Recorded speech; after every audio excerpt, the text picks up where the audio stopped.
It's important to do something that you're passionate about too. Mhm. I mean, we can go and force ourselves into something, but if it makes you unhappy, that's not the right direction either. So finding the thing that makes you happy, and a lot of times you're already doing it, just how can you build on that? Welcome to the Imperfectly Empowered podcast with DIY healthy lifestyle blogger, Ahna Fulmer. Empowering you to transform your life, one imperfect day at a time. Hello and welcome back to another episode of the Imperfectly Empowered podcast. I am your host, Ahna Fulmer. Today we have Chaz Greener on the show. Chaz is a blogging coach and the website handy girl behind her company, Site Consulting Services, where she loves teaching and supporting others to build and monetize their online business. She is a cancer survivor as well as a former dance studio director. Welcome, Chaz Greener. Hello. Hey, Hi. Welcome. thank you. It's so fun to have you here. Yeah, thanks for allowing me to be here. Yay. Absolutely. Absolutely.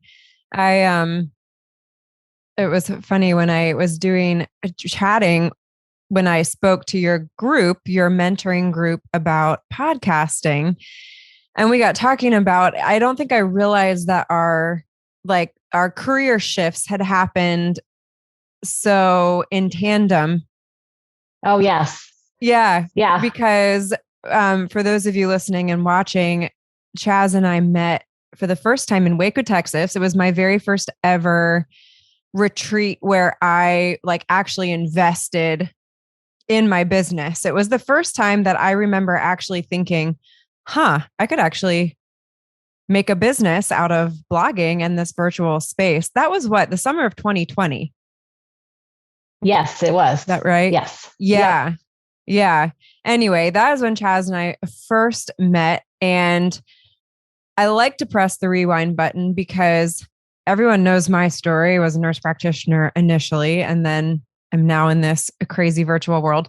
But you also have quite the backstory as well between health challenges as well as a completely different professional career. So let's start with the fact that you were a director of a dance studio, correct? Yes. For 2.5 decades. I mean, this was a long, long career for you. It was, and I absolutely loved it. I have a degree in dance, and you have a degree in dance. I do. Wait, I have a degree in dance. There's degrees in dance. Wait, this is amazing. So, what is it? First of all, what does that look like? What is a degree in dance? So it's a liberal arts degree with an emphasis in dance. So you go 4 years to school, and while you're there, you take. It depends upon the program you're in, but I was at Colorado State University. And I did ballet, jazz, and modern for 4 years, and you increase in your levels. And then in addition to that, you also take things on production and classes on choreography and classes on teaching and anatomy and physiology classes, of course, because you need to know where all the connective tissues are so that you're creating good alignment in your students.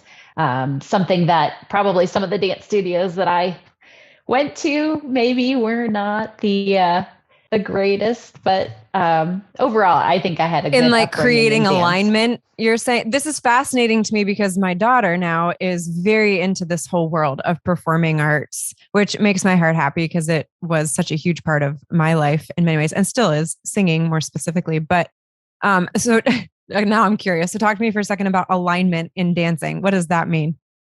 So absolutely. So a lot of times instructors, if you just go to some random dance program, they maybe don't have this kind of background. And so when you're drawing in your alignment for dance, you're teaching them how to use their core and how to use their back and their posture across their shoulders and, knee safety, ankle safety, not putting kids in point shoes too soon. All of this is super important so that they don't have injuries down the road. Now you're going to laugh later when we get to the fact that I actually had hip surgeries, but I will be able to fill in the blank there that was also related to genetics. Yeah. Well, yeah, it's really fascinating too, because I'm always all about the research and seeing, kind of give me the stats, not emotions type of a thing. But it's also been fascinating. So with my husband being a football coach, he has also done a ton of research on injury prevention. And it is really fascinating to see the emerging research on the correlation between dance, especially ballet, as a means of strengthening in order to prevent injury, especially for like soccer and football players. And I find that really fascinating. Can you speak into that at all? Like in your experience, what is the physiology behind that? Why is ballet especially so beneficial for athletes?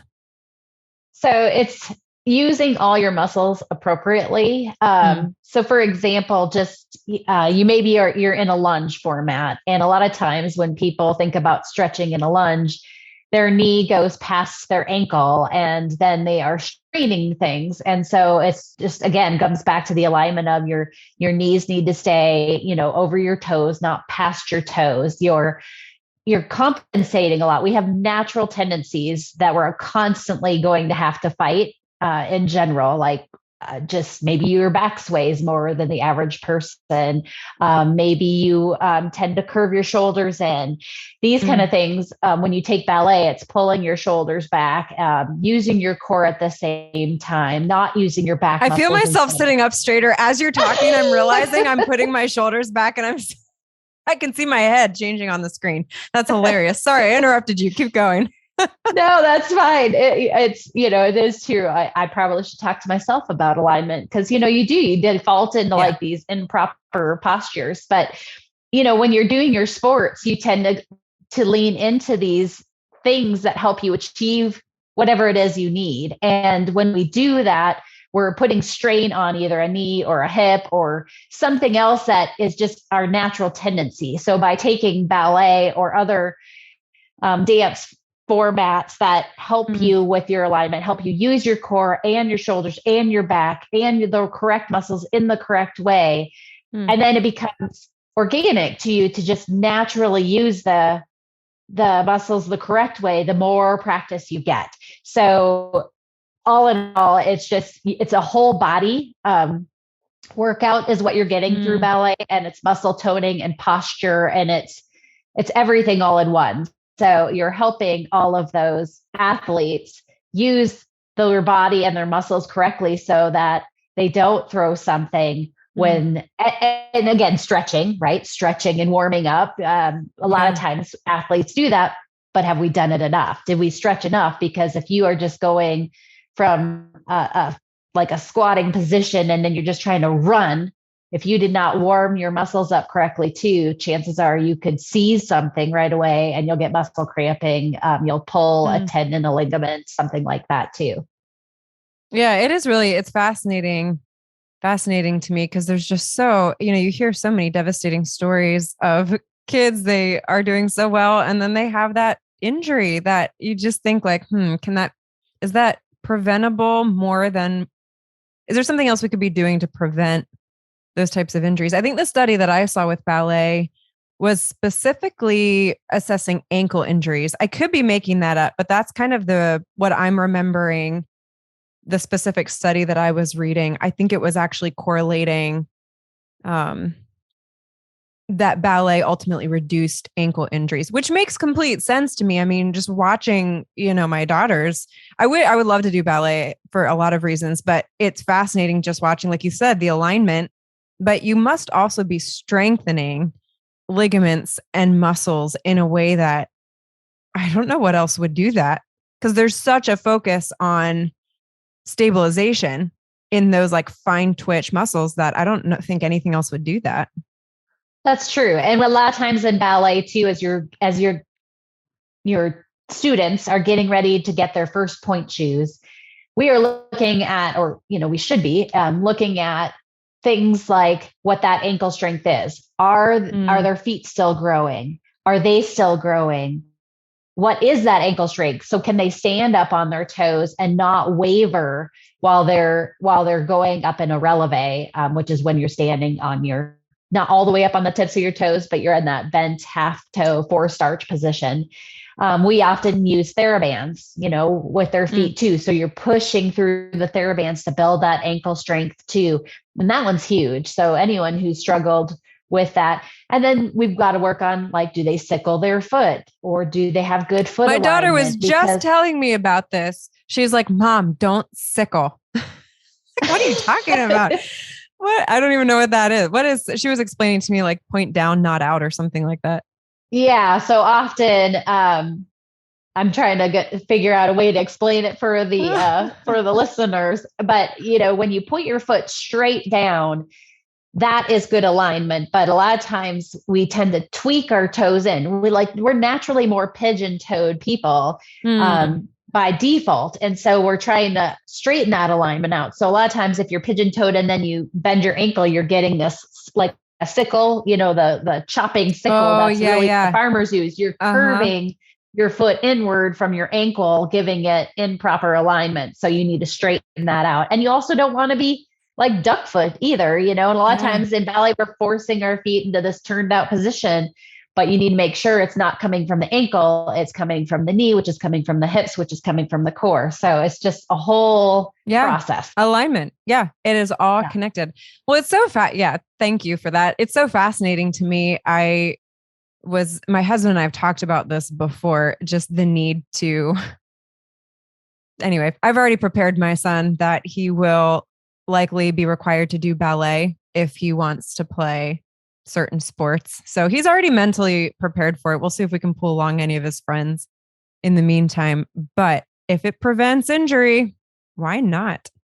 Well, and I think too that one of the things that can be said for the men out there who are kind of like, oh, ballet, I'm not so sure. Yeah. Well, it is kind of the foundation of dance, and it's the foundation of all strength. You can also take a jazz class. If you get a good quality jazz class, you're going to be working, you're stretching your ankles, you're conditioning your strength. You get a lot of similar qualities in both kinds of styles of dance. You just get to dance to more upbeat and current music versus, the classical music. So, if somebody's really reluctant, but it's, something they should do, then find a quality jazz class, because that can be just as good and make sure that teacher's teaching the foundations, your pliés, your tendus, and, some of those core values also through their jazz class, because then you could ultimately, move to a class like that as well. I love that. That's great. That's great advice. Yeah. Moms listening, talk to your sons. And I wish I had the research studies on me. I should actually do like a blog post or a podcast episode on it so I can compile some of the research. But yeah. And it's core building. Bottom line, it's core building. So that's a win. Prevent injury and build your core. So you were a dance. Now you actually were clearly you were an instructor as well, but did you own the dance studio, or what was your role in dance over those 24 years? Sure. So I was not the owner of the dance studio. When I got hired out of college, it was a husband and wife that owned, it was called Mountain Kids. And it was an overall building that had gymnastics and dance and preschool and swimming and all kinds of things. And the story behind them is they met in college themselves, and the husband, Ron, was he was on his way to be an Olympic gymnast. And then Mary, the wife, she was the dancer, and she had her degree in PE and dance. And so when they got married, they built this business together. And so it was owned by them. And then I started as a teacher and just worked my up to starting to direct their dance companies, and then all the way up to directing their whole program, as well as teaching and running our Nutcracker and our other productions as well. That's amazing. So you were in this really a brick and mortar job. That's what I like to call them, a brick and mortar job for 24 years. Tell me what that transition started to look like, why you went from, so for people who don't know, Chaz was initially a dance instructor, dance director, but then she started a DIY blog, very similar to myself. That was kind of initially what you had transitioned into, which then led into this coaching business and consulting service that you have, especially for bloggers or those wanting to build their online business. But tell me how you even got to where you are? How did that transition start? Sure. So yeah, it's kind of a wonky story. Perfect. Those are the best kind. Yeah. So I accidentally found a company called Home Talk, and they are a DIY website. And I just found them by accident, and I was loving the tutorials and crafts and projects that people were putting on their platform. So I started to put a few of my DIY things on there to share, so that I was, not just taking, but I was also giving back to their website. This is a massive website, by the way. I mean, this is Chaz actually is the one that introduced me to it, but there's several million, right? I mean, this is a huge. Yes. Yeah. Yeah, they are at every home and garden, everything. So crafts, room renovations to landscaping to seasonal DIYs to how to style things. And huge website. And within a couple months, they actually flew me to New York to meet with them. And on the fly, I was thrown into a Facebook Live with a couple other ladies to build a wreath. And Facebook Lives were brand new at that point. And we had mystery items to work with. It was fall. And so I was given plastic eyeballs to implement into my wreath. Because that is what every woman wants on her front door. Plastic eyeballs. Well, luckily, I'm a huge Halloween fan. So that is perfect. At least I would have been like, I don't know what to do with this. I'm not a huge Halloween decorator. Okay, what did you do with them though? I want to know. What I do with plastic eyeballs. So I had this wreath form. It was green. So the first thing I did was cover it with some that black gauzy type stuff for Halloween. Yeah. And then I put the eyeballs and fake leaves on it. And then I think the thing that sealed the deal for me was I had learned this actually years ago. I used to work at a before and after school care, and I had the privilege of working with an autistic child, and he taught me how to make spider webs with a hot glue gun. So I utilized that lesson I had learned from him, and I built this, as I finished building kind of the wreath, I took the hot glue gun and I just started making these hot glue cobwebs all over the wreath. And so then at the end, they had voting, of course, going on Facebook. And so I ended up winning, and I got a Michael's gift card. So yay. Yeah, Michael's. Absolutely. Yeah. So when I got home from that trip, they actually hired me to do live crafting episodes for them weekly. And then that turned into creating videos, DIY videos for them weekly. And then I started realizing maybe I should start my own website. I guess what I do isn't that crazy after all. So eventually then I built my DIY website, which is called Chas's Crazy Creations. And I do anything from seasonal stuff to repurpose and upcycle to cooking, and then also some cleaning and organizing, just things that I'm passionate about. So I had that going while I started doing all that while I was teaching. To me, it was like a fun side thing that I was just doing. What year was this? Like, when was this exactly for you? Oh gosh. So I would say I started with Home Talk. It had to be around maybe 2014, 13, something like that. Okay. Maybe. Yeah. Yeah. Mm-hmm. So it's been a while. And then I started the website around, I think it was 2017.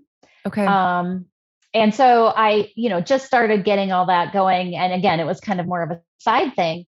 But in 2019, well, actually it was 2018, I was in a performance because I dance with my college buddies. We have our own dance company, and it's called High Performance Dance Theater. And while we were doing one of the show run-throughs, I did one of these massive slides to the floor, and the labrum in my hip popped and I tore it. And so I made it through the show, and I gave it time to heal, but I knew it wasn't going to heal on its own. So I went and had it looked at, and it turned out, yes, I had torn my labrum, which is the cartilage that holds your hip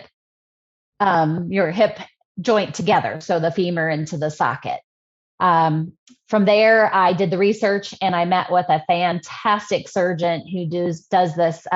He does labrum replacement. So a lot of times people will do a repair, which is a tear, and they just stitch it together.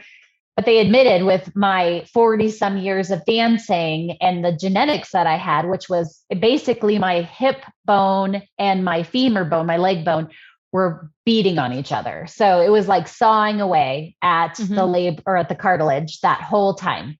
And so that's pretty much ultimately what did it, more than, oh, you danced and that's on you. I mean, yes, I danced. I'm sure that didn't help, but yeah, sure. Ultimately it was a genetic thing, right? Yeah. So Dr. White was his name, and he's from Western Orthopedics. We agreed to do a surgery, and the surgery was to replace it. So they basically took donor tissue, stripped out the old labrum, put this donor tissue in there. And for 2 weeks, I could not, I had to lay in like a CPM machine, a continuous passive movement machine. And then for about 6 weeks, I couldn't put weight on it. And then you slowly work your way up to, you get like 2,000 steps till month 4, and then you rehabilitate. And about 6 months in, you can do just about everything. So 6 months I was hiking and doing everything. And then during that time, about a month after my surgery, they accidentally found that I had breast cancer. So I was getting a different thing done, a different little lump move that was benign. And when they took out the tissue and they knew it was benign, when they took the tissue out, they said, we got cancer with that too. So it was at that point that I realized I don't know how long this whole journey is going to take. I knew I was not directing the dance program. Like my assistant director was taking over while I was healing from the hip surgery. Now I've got breast cancer. I had to go through radiation treatment and everything. And I just didn't know how long this journey was going to take. So I retired from the dance directing job during this time so that I could just take the time to heal. And was grateful that I had my DIY website to kind of lean on for just something to do while you're kind of laying around and healing. Yeah. And I made it through all of that, both of those, and then found out my right hip also was torn and shredded. So in 2019, I had 2 hip surgeries, 2 labrum replacements, and breast cancer. But, it is what it is. And I figure like in some warped way it was meant to be, because then after I got done and I had retired from this dance program, I can still dance for fun with my college buddies. But, I might be able to teach down the road, but I also realized the stress that job carried with me too. It was a lot of stress, and I knew that I needed to keep some of that more in check moving forward. So from there, then I just focused more on my DIY website. And through that, I was meeting bloggers like you at Waco, and I was able to help bloggers and start teaching bloggers, about different things they had questions on. And so that led into a new website that I've built also, and it's called Site Consulting Services, where I can do one-on-one coaching. I have masterminds and things like that to help bloggers, because I realized I really missed teaching, and this was a way I got to bring teaching back into my life. So I'm very grateful. I love when you hear stories, because I mean, ours are similar in some veins, but like no day was wasted, and it's such an amazing thing to see how these stories get written. And it's like, without even realizing it, the chapters just flow right into each other, even though it seems like a major break in the story. Like, how does this possibly, where's the through line here? And yet it's amazing how, it's like every day there's a purpose for it. So it's so neat to see how you can now use that experience. And also, I mean, I'm sure there's a lot of correlation between even just the director position and what you're doing currently. What you all just did not see is school has not started yet, and my children still interrupt me during these interviews. And I was just saying, like, this is the real life world of working from home. So real time, let's talk about that for a second. You went from this brick and mortar job to this more entrepreneurial You're working from home. You have children as well, I believe, right? I do. Yep. I have two children, a boy and a girl. Yes. How was that transition for you going from, 24 years of you go into work to now you're working at home? Was there challenges at all for you, or was that smoother than mine has been? It was, I guess, because I worked in the evenings, and I did do some working from home. The kids, like what just happened to you, totally had happened to me. I would say, "Oh, mom's going into work," right? And I walk in the office, but they're so used to coming to mom that even though dad's there, it was still like, "Oh, I'm going to come to mom." Yes. And then as they got older, I think there's like this understanding, of what that means. But yes, I've still been working. This is like my basement space where, because COVID hit. So we were all at home, and so everybody had to find their space. And so this is kind of my whole workspace down here. And it was the best place for me. Otherwise, I just felt like I didn't have a place to go. And every once in a while I'll be on something like this, and the stairs are actually on the other side of me right now. And you see the body come walking down. And so you're in that Zoom and your eyes shift, and everybody knows what's happening. But I guess, that's the good thing is everybody knows. Everybody knows that this is real life and has been through it now. So it's more of an, you're like, I was literally like trying to signal him like my hand outside of the screen. He did not take the hint. My girls would have. He was clueless. But yeah, that's so funny. Real world. And I guess like that's kind of the interesting thing with COVID too, is this type of virtual job. There really is just a different understanding of working from home, which is kind of cool in a sense. I feel like it's brought to light the reality of working moms. Like these are the jobs that we juggle all of the time. And there's been a greater understanding for that. So I think that's the one upside that has come. Total woman power too, right? Because we are doing this, you're podcasting and blogging and doing all of these things. Plus we're being a mom. Plus we're doing the cooking and the grocery shopping and making lunches. And, we can really juggle. Go girls. Super women. That's exactly right. Super women. Amen. So time out. We were just talking about amazing women and moms, and I want to do one of these things, and we're going to give a shout out to Chaz here for a second, because you are such a fabulous example of showing that it's never too late. I mean, I don't know about you if you hear this from clients that you coach, but I see this and hear this a lot, that a lot of women just feel like it's too late for them. It's too late for them to do something else, to learn a new skill, to succeed in a different area when they've been doing XYZ for, what feels like a million years, or they just feel stuck, but they don't even know the way to move forward. And you are such a wonderful example. I mean, 24 years is a long time to be doing something, especially as niche down as dancing, and life threw some curveballs at you. And instead of just like laying on the floor, immobilized, you basically faced it and you pivoted. So you deserve so much credit for that. And you're an inspiration. And I hope anyone listening and watching can hear Chaz's testimony, hear her story, and feel empowered that with the right tools, you can do the same thing. You just have to find the tools and the resources. And it's okay if you don't know. You just need to take the right next best step. So thank you for being that example, because I think you've been such a great one. Oh, you're sweet. Thank you. And I think too, part of is being open-minded. Sometimes it's right there and you didn't even know. Like if somebody would have said that I would be creating projects and putting them on a website or teaching other bloggers how to blog or anything like that, I don't think I would have ever in a million years, or I'm editing videos and things like that. I mean, I don't know that ever would have been something that I would have been able to say, oh yeah, that's what I'm going to do with my life.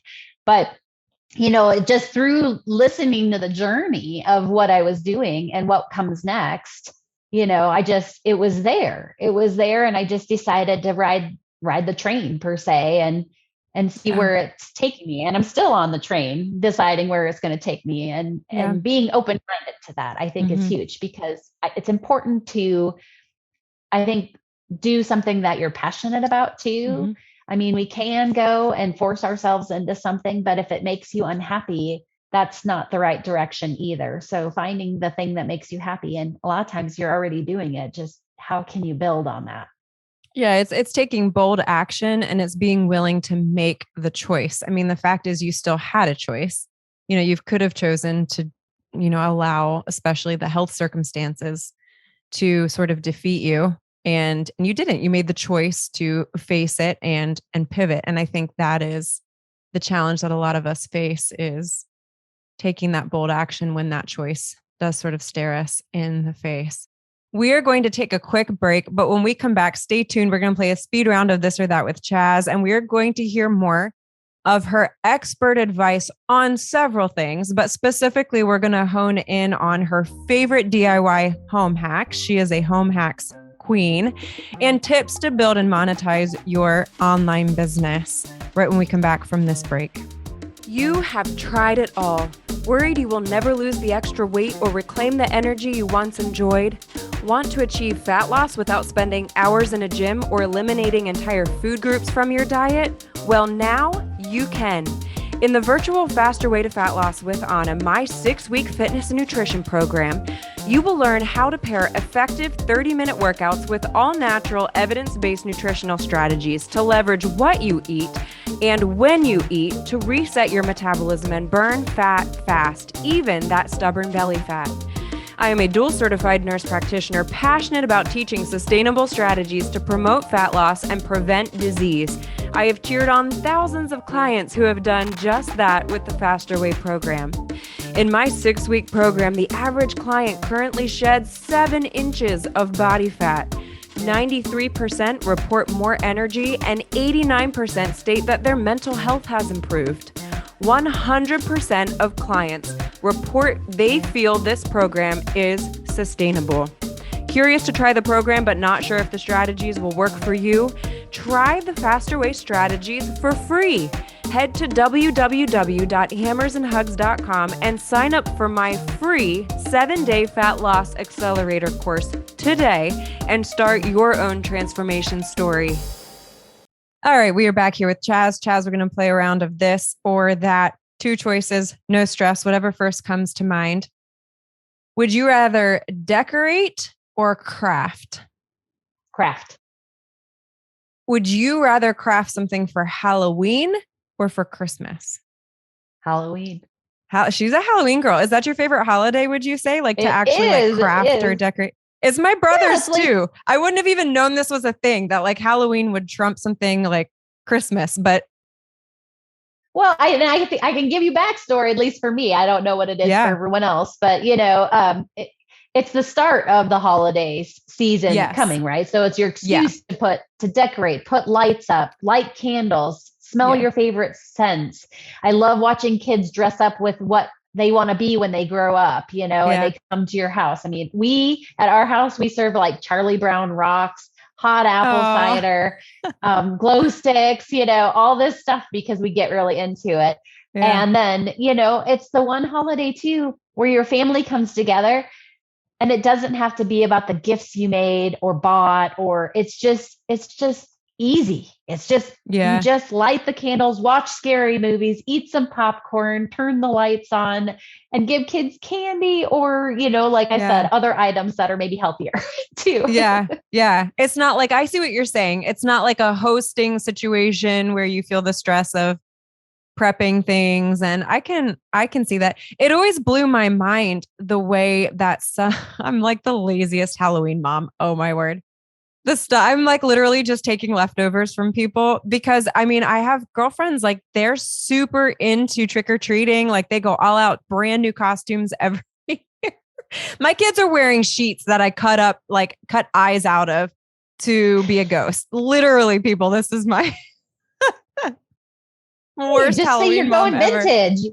You're going vintage and you're going classic there. There's no shame in that. Vintage is exactly what it was. It was a cut up toddler bed sheet that my kids had probably peed on 5 million times. And I no longer wanted to offer it to guests. So I cut it up for a ghost.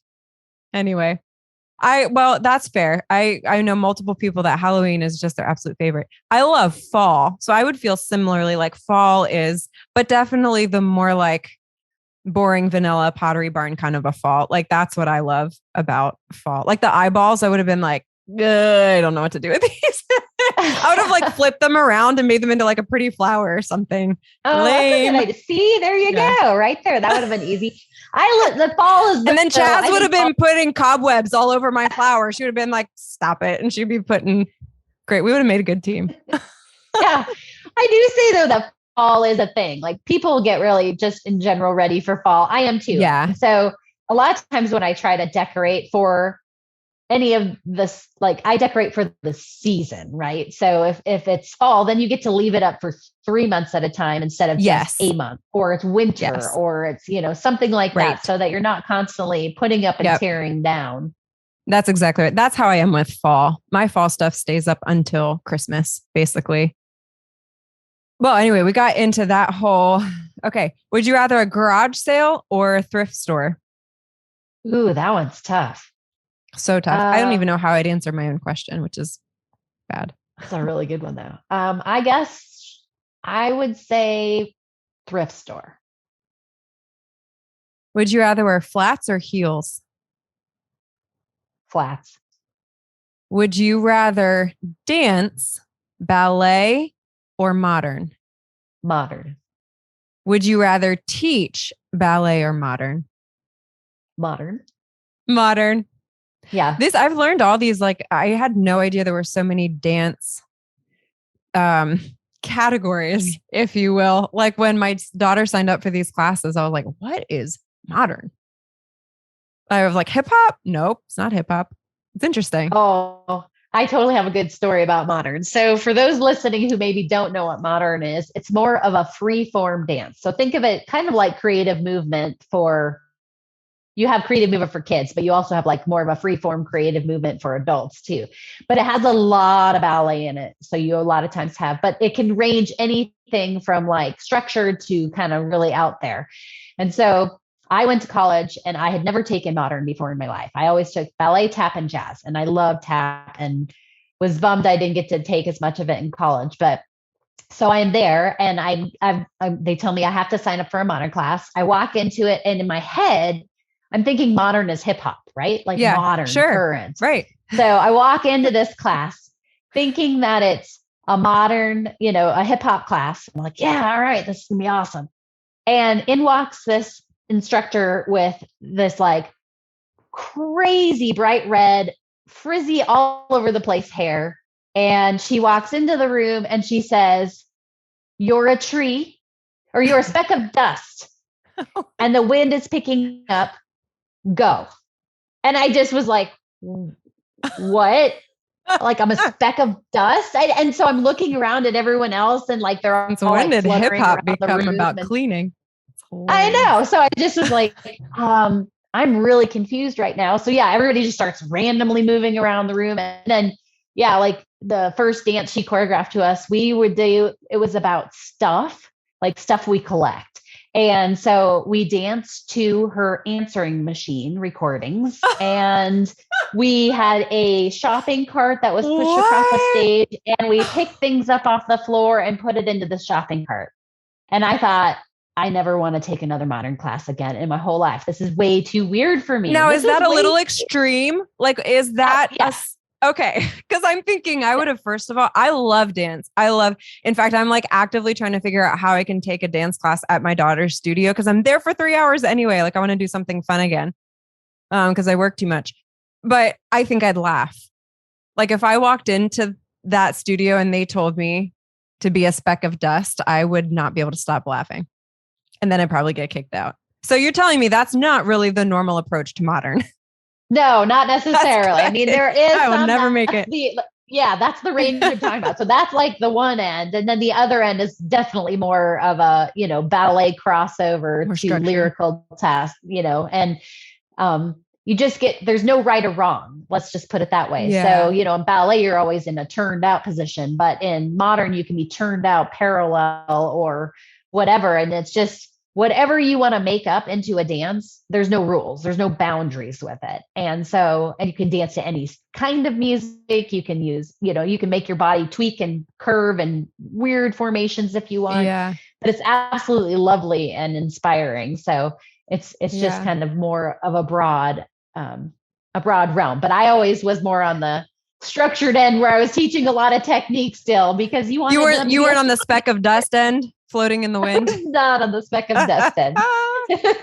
I really wish somebody had recorded that. I would love to see what a speck of dust floating in the wind as a human body looks like. That would have been fascinating. Yes. Very fascinating. Yeah. Well, I actually really enjoyed Modern at her their big dance performance at the end of the year, their spring concert. I enjoyed watching the Modern choreography. But yeah, I had no idea what Modern was when I was first signing her up. Not hip hop, people. It's not hip hop. That's the bottom line. Yeah, exactly. Well, we've already chatted quite a bunch of different things. Lots of dance, which is exciting. I love learning. People never know what I'm going to talk about on here, the questions that I'm going to ask, where we're going to go. So it's lovely. It's why I love podcasting. But now let's chat your newer expertise in life. Let's start with home hacks. You have a lot of what you've done for Home Talk.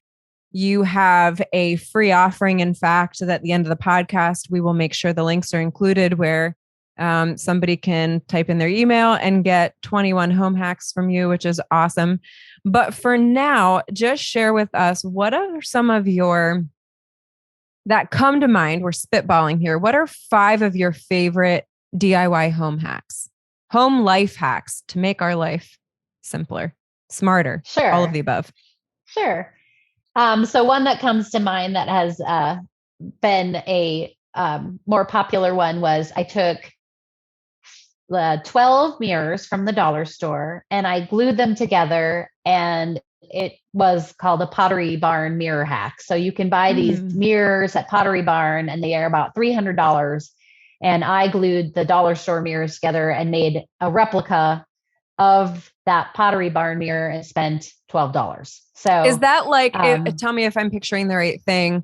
Is that like almost the 12 window frame looking?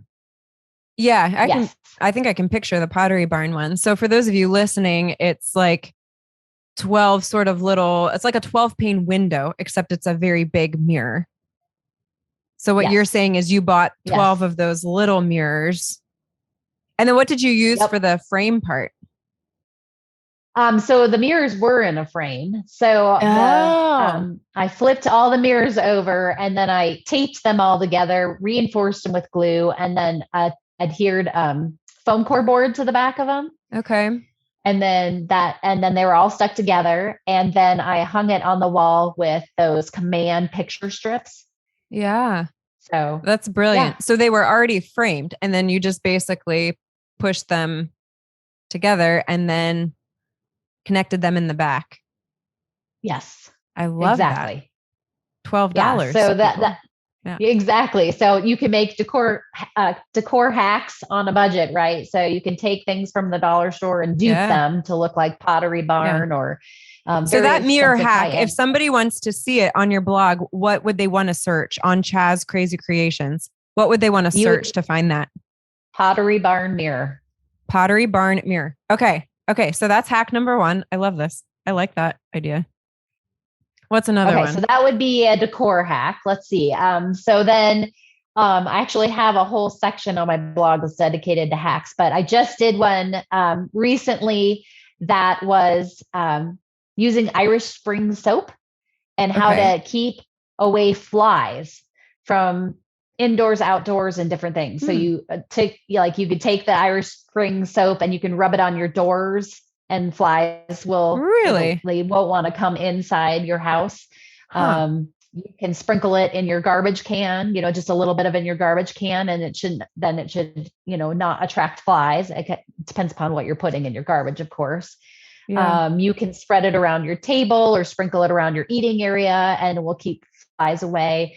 Of course, now this will all melt over time, with rain and different things, but you can just replenish it. You can also melt it into, you put it in like water and shake it up till it dissolves, and you can spray it on your plants outside, and it like kills aphids and keeps bugs off your So plants. it's the Irish bar, like the soap bar. Yes. That we're talking about. The one that I'm stuck on that I'm thinking through is like the outdoor scenario, like the eating.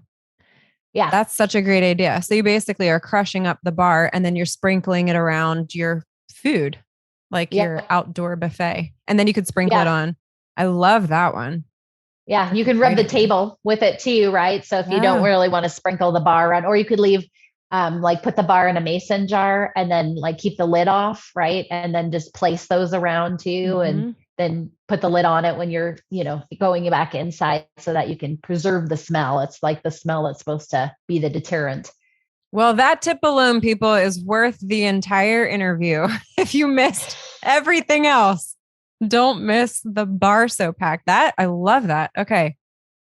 That is life-changing. All right. So that's hack number 2. What else can you think of? This is on the spot, guys, by the way. I know, because I was like, now I'm not prepared. Should have done some research. I know, but it's organic and people love it. And it also shows just how brilliant you really are. Real life. Let's do a cleaning hack. So most people don't realize we spend way too much money on different things. And all you really need to clean is soapy water. And if you're looking for something that doesn't have any chemicals in it, Castile soap is a natural soap. You can buy it in a bar form or a liquid form, and you can buy Castile soap. Yep, Castile soap. You can buy it fragranced if you want or not, but if you do buy it fragranced, I recommend looking for the kind that have like a more natural scent in it, fragrance, in terms of like when you look at it, if it says like lavender, a lot of times that's a fabricated smell, but if it says like the Latin word of lavender, that means it was actually derived from like lavender. From the oil. So, okay. Yes. Interesting. But you can use the baby version of Castile soap or unscented, and they work great. But yeah, you just mix that with a little bit of water, and you can use it to disinfect and spray your counters. It's safe for granite. You can use it to clean your sinks, your showers, your tubs, pretty much your entire house with this one very inexpensive product. If you have soap scum, you just rub soap on soap and the soap scum comes off, and then you rinse it. Sort of like oil on oil, right? That's really exactly. Yeah. Yes. Makes sense. Yep. That and a good clean microfiber cloth. So like, I'll give you an example. I get a lot of questions about like, how do you make your granite or quartz counters or whatever shiny? They'll say, they look streaky. And so I'll say, well, first of all, you need a clean cloth. So go ahead and wipe off all the guck first, and then make a clean sink of soapy water or use your spray and a clean cloth, because a lot of times what they're doing is they're just pushing the grease around, and that's what a lot of times is a streak. If you use the soap, clean soapy water, nothing has been washed in it, and a clean cloth, it'll make it streak free every time. So yeah, that's really all you need. No need to spend super expensive products. It disinfects. It's a disinfectant because it's soap. So yeah, and that's Castile, like Castille. Just one L. One L. Castile. Yep. Okay, that's awesome. Castile soap. This is amazing. Okay. Yeah. What else? This is wonderful. What are we on? That's 3. That's 3. Oh goodness. You can do another decor. You can do whatever you want. Yeah, I'm trying to think now. Like, what are some other ones? Let's see. Organizing hacks. A lot of people think about, you've got to buy these very expensive organizers to organize your closet. One of the big secrets there is, first, you got to be in the right mindset, right? If you're not in a purging mood, you're going to get too sentimental and you're going to want to keep everything. So you got to be in the right mindset that you're ready. Not a problem that I have, for good or for bad. My poor children. They're like, where did this paper go? I'm like, I threw it out. I already kept the other paper. I know, I get accused of being a purger too. A lot of people think I'm not. They're like, oh, you're a DIYer. You have to be a hoarder. I'm like, no way. I'm a purger. Yes. Yes. Because clutter is stress in my world. It is. It does. Yes. It gives me anxiety when everything's done and it's fully. Preach. Yes. Yes. Okay. I'm sorry. Your hack. Yeah, no worries. Organizing. So, the other thing you need to do is gut the space. So choose what you're going to work on and try not to overwhelm. So if it's, you're like, oh, I'm going to do my bedroom and closet or whatever. If you do it all at once, you're going to get overwhelmed. So pick something to start with, and then gut it. Gut the whole thing out, wipe it down, get it all clean, because starting with a clean slate isn't you trying to fit puzzles into the wrong places again. You're just going to start with a clean slate. And then you don't have to buy super fancy organizers. You can go to Walmart and the dollar store and buy great bins. They have those beautiful cloth bins for inexpensive, and you can put those up on your shelf and then find things that fit in those. Like we put all of our hats in one of those little bins on the shelf, and then you don't see hats laying all over the place or figure out how to hang them or whatnot. I've taken the back of our door and I've hung like 2 command hooks on it and used a tension rod, and I slide my bags and purses onto them. So that's smart. Yeah. Yeah. And that's using the unused space efficiently, right? And then if you are crammed for space, man, a good shoe organizer can be a lifesaver. Those shoe organizers can be used in your bathroom, in your closets, in the kitchen. I mean, you can put pantry items in them. You can put hair stuff in them. You can put first aid stuff in them. You can put wrapping paper. I mean, I have a whole thing on shoe organizers that 20 things you can do with the shoe organizer that is not just I love shoes. that. Yeah. And for those of you wondering, if you can't picture what she's talking about the over the door shoe organizers that are vertical storage that lay flat up against the door, that historically speaking for shoes, you would put one shoe in each pocket. So somebody would go to Chaz Crazy Creations and just look up shoe organizer. Yep. You would just Search look up shoe organizer and then it'll show you 20 ways to use that shoe organizer. Yeah, that's brilliant, because people have heard me say this before, but vertical storage is the key to decluttering using the space that you have. You will instantly create so much more space for organizing. The other piece that you said that I love is not trying, decluttering and reorganizing is not trying to refit the puzzle pieces that are already there. It is totally clearing it out. I love that, gutting it and starting over. I think that is really, really important, because too often we're not willing to actually go the extra step to truly get everything out of the space. And then that also kind of forces you realize forgot about that shirt that I haven't worn in 5 years. Time to donate that. Yeah. So I think that's brilliant. Gut the space before you organize, and then get a shoe organizer. Look at this. She is throwing us. You've just hit, I think, 4 different life categories. Has a 5th one popped to your mind? Maybe a surprise one would be pool noodles. Listen, pool noodles. There's a whole, okay, let me stop for a second. I can't believe all the things you can do with pool noodles. It's amazing. Yeah, it's crazy. Okay, keep going. Crazy. I'm excited to hear what you say. Yeah, so I have several different ones that I've done pool noodles with. So I've got, talking about vertical space, there was a hack that I did where you take a pool noodle and you stick it on the wall and you cut slats in it. And that vertical storage is where you can hang your brooms. You stick them into the slats that you've cut. So, finding an empty wall space. And then how do you anchor it to the wall? How do you anchor the pool noodle to the those wall? Command strips? So you just got to find the right weight of those command strips. They're picture hanging strips is what they are. And they have different weights for pictures. So you can hang them to the wall with that. I've made a door draft stopper out of them that you attach to the door. So you don't have to pull it away. It just is always there.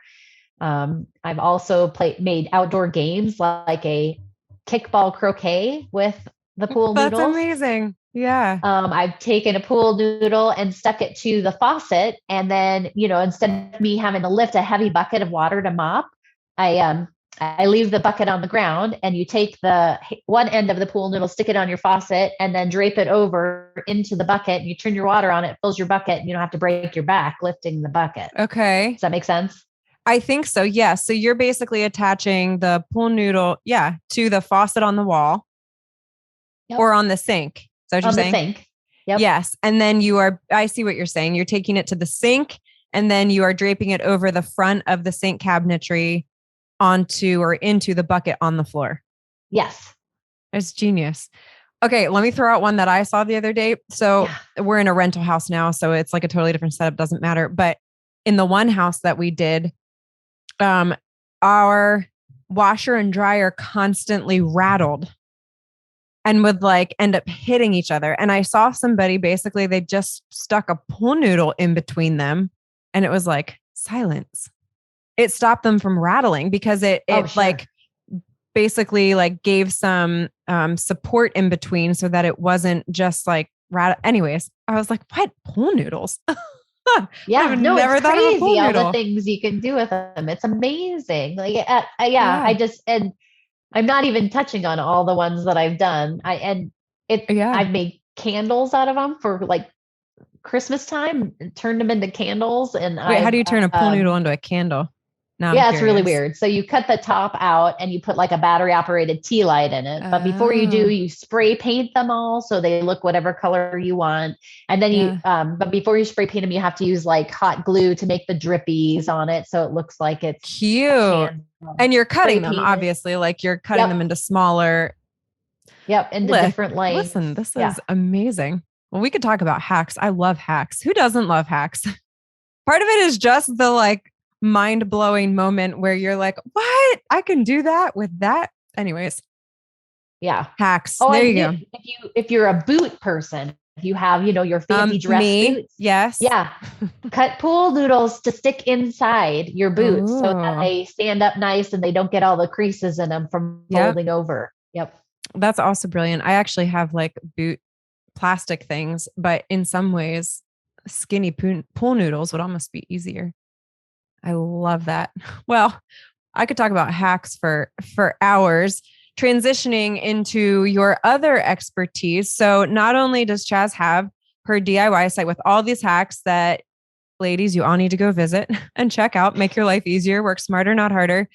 But then you also have this other business, which is ultimately a business that is helping people grow and build their online business, really is what you're doing. And you especially have an expertise in blogging.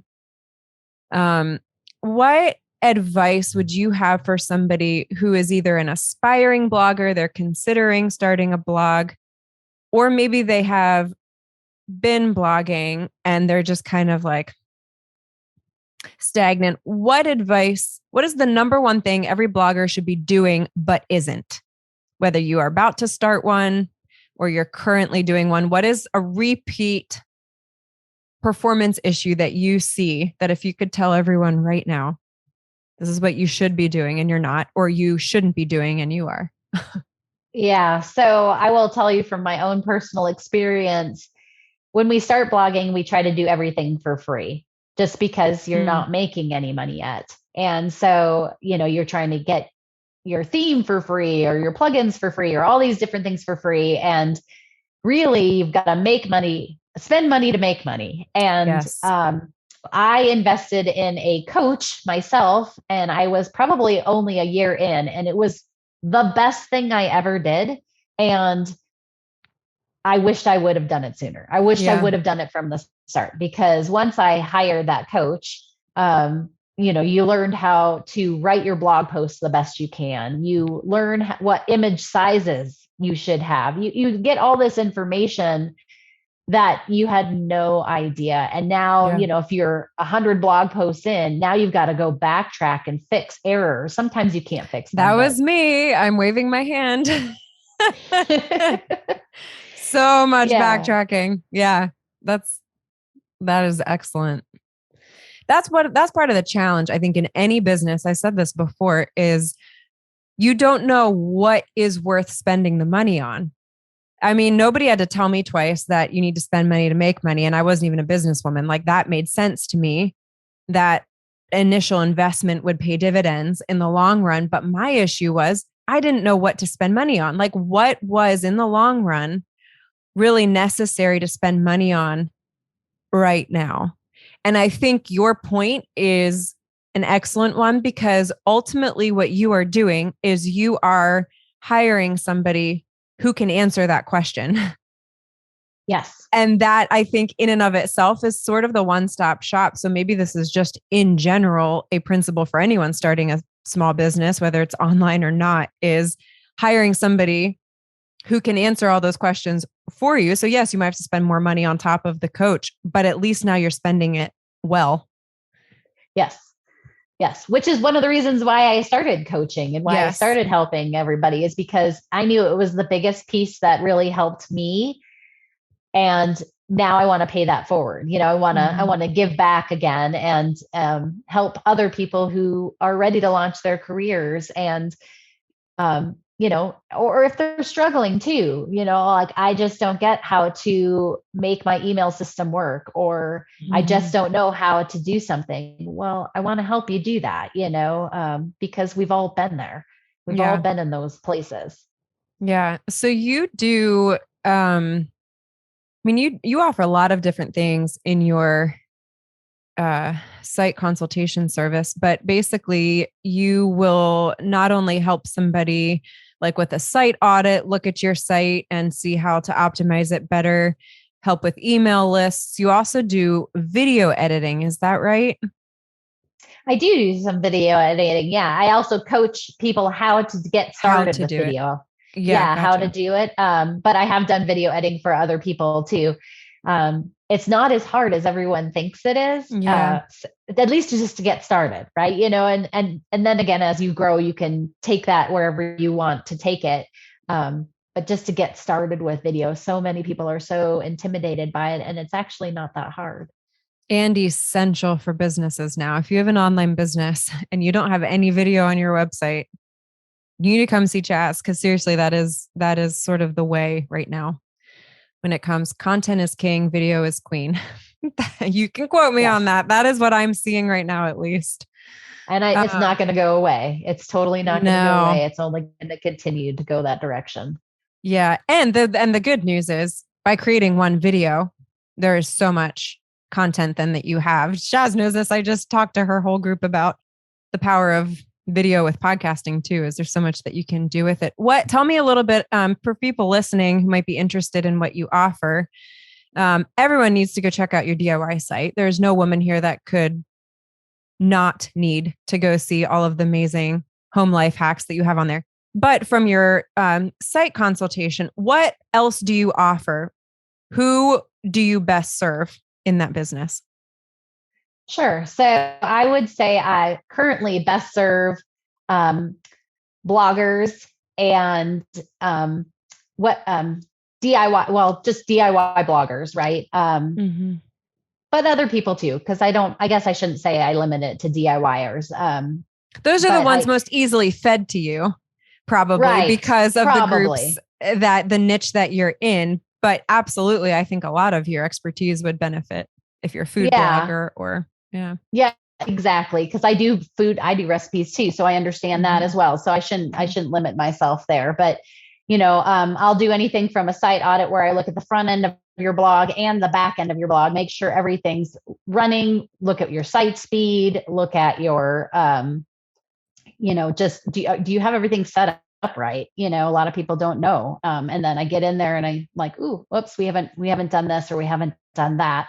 Then I also, sometimes something's not working. And so I have these handy girl services where I can take a look and try to fix websites that are having some issues.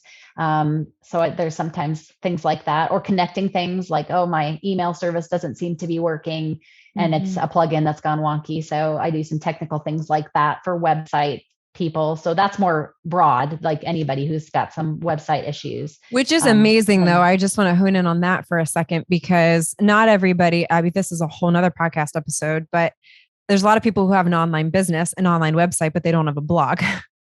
Whole nother story there. But if you have a website, what you offer with the Handy Girl services is phenomenal. That was one of the things early on that when I would have these little, I was like, who do I ask? This isn't like a brick and mortar where I call IT and I'm like, hey, I can't chart on this patient because I don't know what's happening. Come fix it. There's nobody, like, you don't even know where to go. So if you have an online business, you have a website, and you need somebody who you can call on, if you will, I highly recommend Chaz. Everybody needs the IT person for your website, I guess, really is what it is. Handy girl services. Yeah. Yeah. And then outside of that, I just have mastermind where I coach small groups of people who want to grow. And then the other thing is, if you're a person that needs more one-on-one, my groups are small. I don't like them to get overwhelmed. I want everybody to be able to have a turn. So I always keep those groups small for the mastermind, but I've definitely had several people come to me who just want one-on-one because maybe they're a visual learner, maybe they're an auditory learner, and we look into what their learning style is. And then we proceed with, their questions. And then I work with them on however long it takes. We work on it till they understand what they need to understand, or sometimes you just need direction, just which things are important. What do I need to start with? And we'll prioritize that and tack it one thing at a time without getting overwhelmed. I love that. And you're empowering people to understand how to do it themselves, really, in many cases, which is so important. But if you don't feel like learning how to do it yourself and you just want to pay somebody to do it, I wish I had $1 every time I had said that. I wouldn't even need to work anymore, because I'm like, I just want to pay somebody to do this for me. I don't want to DIY it. People would always give you, well, if you do, this is what I would always get. If you do XYZ, then check it. I'm like, I don't want to do XYZ. Can you just do it for me? Anyway, definitely want to check out Chaz. Check out her business. There are 2 freebies that she is offering everyone listening. One of them is talking about home hacks. She already mentioned a bunch of them, but she actually has a freebie. There's 21 home hacks that will help you work smarter and not harder. That link will be included in the show notes, certainly. She is also sharing 11 ways to diversify your income. If you are a blogger and you're trying to figure out how on earth are people making 6 figures doing this, this is a great place to start. So you want to also check that link out. That is, again, in the show notes. If you're watching on YouTube, it is right below here. If you want to check out the show notes on my blog at hammersandhugs.com, they will all be there as well as her websites on top of all of that. Chaz, I pray God's blessing over your heart, your home, your health, all of it. You have been in remission, correct, from breast cancer? Yes, I am. And for how many years? 3 years out now. So, yeah. It's amazing. Yeah. That's amazing. I pray it goes for much, much longer. Me too. Yeah. So grateful to have you here. Thank you so much for having me. This has been awesome. Hey guys, Ahna here. If you found this video helpful, then you do not want to miss this video right here beside me on the screen. Click on it. I know you're going to enjoy it. You guys remember, you cannot be redefined, only redeveloped, one imperfect day at a time. Your story matters, and you are loved.